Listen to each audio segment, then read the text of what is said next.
इस समय में जंगल में यह किसी काम नहीं दिया और इस जंगल से दूसरे जंगल जाने के लिए प्रयास करो। अब हम लोग जंगल को जत्था बनाऊंगा जिंदा रहा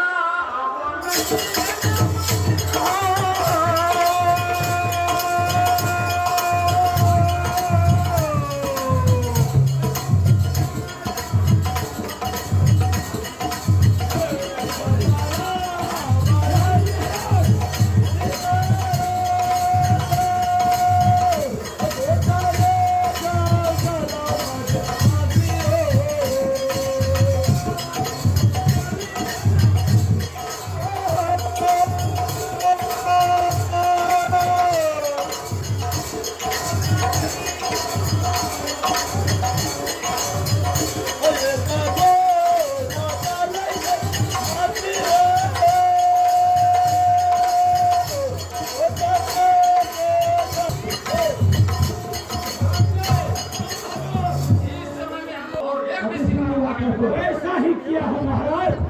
तीनों तरफ दरवाजे सील लगा दिया हो।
हूँ बकवास सुनने के लिए नहीं।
बाजार कमेटी से अनुरोध है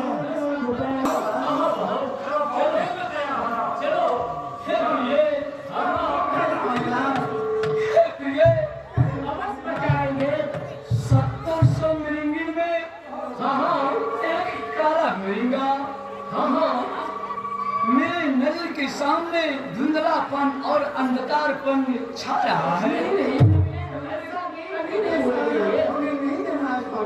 हे प्रिय, किसी भी तरह, किसी भी उपाय से मुझे बचाना है। मेरा जी नहीं चाहता, अब बच पाऊंगा। हाँ प्रिय, सब करना तो क्या दे जितिया के शुभ अवसर पर अपना भक्ति करके पूर्ण करके मुझे बचा लो।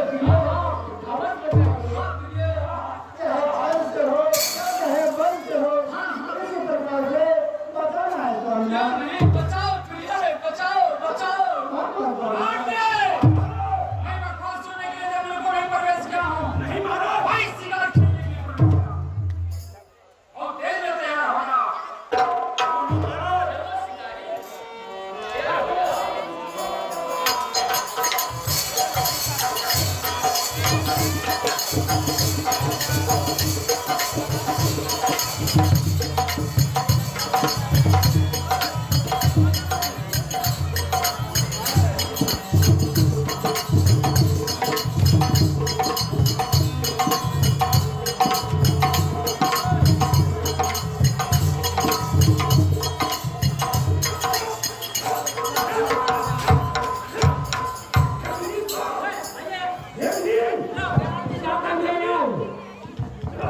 चलिए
इस समय में तुम लोग यहाँ से चले जाओ।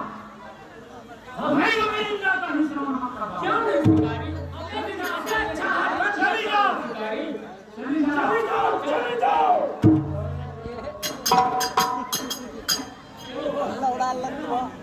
अब हम लोग इस समय में